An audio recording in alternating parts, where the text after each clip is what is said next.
अभी आपने देखा जो एजिटेशन हुई, जो श्रीनगर में हुई, वो बिल्कुल राइट वे में हुई है।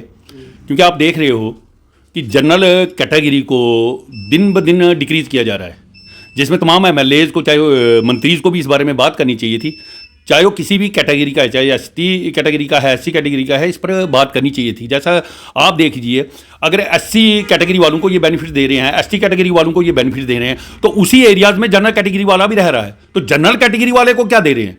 और उसकी तो जो अपनी रिजर्वेशन है उसको भी डिक्रीज कर करके इवन के इन्होंने 40 पर जनरल कैटेगरी को रख लिया है। तो इसलिए उनकी डिमांड जो है बिल्कुल जेन्युइन है। तो इसलिए नंबर 2 बात यह है कि उमर अब्दुल्ला साहब ने जो कमेटी फ्रेम की है, उनको भी बहुत जल्द इस पर डिसीजन देना चाहिए। जैसा कि मैंने सुना है कि उन्होंने 6 महीने का टाइम लिया है, और इस पीरियड में जो पोस्टें निकलेंगी, जो पोस्टें फिल होंगी, आप मुझे बोलिए उनमें जनरल कैटेगरी वाले को क्या बेनिफिट मिला। इसलिए कोई भी पोस्ट फिल करने से पहले इनको ये क्राइटेरिया बनाना चाहिए। और मैं एक बात और कहूँगा कि गवर्नमेंट को चाहिए, कमेटी को चाहिए, इस पर जल्द अज जल्द इस पर डिसीजन ले, और ये इस हिसाब से इसको तकमील करें कि पॉपुलेशन के हिसाब से। भाई आप पॉपुलेशन देखो। दूसरा, इकनॉमिकली बाहर होना चाहिए कि ठीक है, कोई ऐसी कैटेगरी है देखो, और जैसे एससी वाले हैं, उन्होंने एक बार कोई बेनिफिट ले लिया, अब जैसे उसके फादर साहब ने एससी का बेनिफिट लिया, एसटी के कैंडिडेट ने किसी, उसके फादर साहब ने उसका बेनिफिट ले लिया, तो एक फैमिली में एक ही बार वन टाइम बेनिफिट होना चाहिए, वो भी एक इस पर ऑर्डर होना चाहिए। अगर आईएएस अफसर है, आईएएस अफसर को उसके बेटे को, चाहे वो कैटेगरी में है या नहीं है, कैटेगरी में अगर है तो उसको कैटेगरी देने की जरूरत क्या है? क्योंकि कैटेगरी उसको दी जाती है जो इकोनॉमिकली वीक है, उसको ग्रो करने के लिए, उसको उस लेवल पर पहुंचाने के लिए, जो एक इकोनॉमिकली साउंड है उस लेवल तक पहुंचाने के लिए ये क्राइटेरिया बना गया था, ये कैटेगरी बनी गई थी। मगर इसका बेनिफिट जो है पूरी फैमिली में हर कोई ले रहा है, वो चीज़ इसमें बाउंड होनी चाहिए। अच्छा अशोक जी, मुझे बता देखिए, वो जो डिसीजन है, मैं आपको बोलूँ, जो पहाड़ी, आप मुझे बोलो पहले पहाड़ी का मतलब क्या है, पहाड़ी की डेफिनेशन क्या है? हमारी पूरी जे&के स्टेट जो है पहाड़ी है। इसमें ना कि आपका पीर पंचाली पहाड़ी है, उससे ज़्यादा मैं आपको बोलूँगा कि गिंदो के पहाड़ हैं।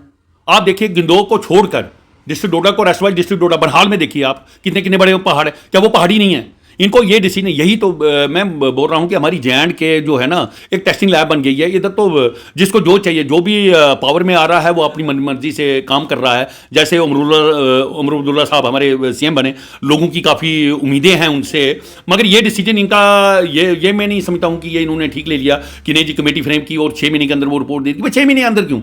इसको चाहिए मिनिमम यार 15 दिनों के अंदर रिपोर्ट दे दो ना। अब पोस्टें हर डिपार्टमेंट पोस्टें निकाल रहा है, आपने 6 महीने इसको ले लिया, तो 6 महीने में जो पोस्टें फिल हो जाएंगी उसमें जनरल कैटेगरी को तो खत्म हो गया। और पहाड़ी स्टेटस जो इन्होंने देना चाहिए था, सबसे पहले तो मैं बोलता हूँ ये अपने चिनाब वैली को देना चाहिए था। और चिनाब वैली के जो जितने भी हमारे एमएलएज हैं, ये आपने देख लिया, ये बच्चा जानता है, मगर मुझे नहीं समझ आती है कि जब भी इलेक्शन आ जाता है फिर उन्हीं एमएलएज को कैसे लोग वोट देते हैं, कैसे जिताते हैं, इस चीज़ की किसी को भी कुछ समझ नहीं आ रही है। मैं तो समझ ही नहीं पा रहा हूँ। और ये देख रहे हैं कि इतनी क्राइसिस उठ के जनरल कैटेगरी में इतनी मतलब उधर एजिटेशन शुरू हो गई है, और हमारे चिनाब वैली के एक भी एमएलए इस बारे में बात नहीं कर रहे हैं। और हमारे, आप मुझे बोलिए ना, जो गिंदो में रह रहा है, क्या गिंदो में जनरल कैटेगरी वाला नहीं रह रहा? उधर क्या एससी और एसटी कैटेगरी वाला रह रहा है?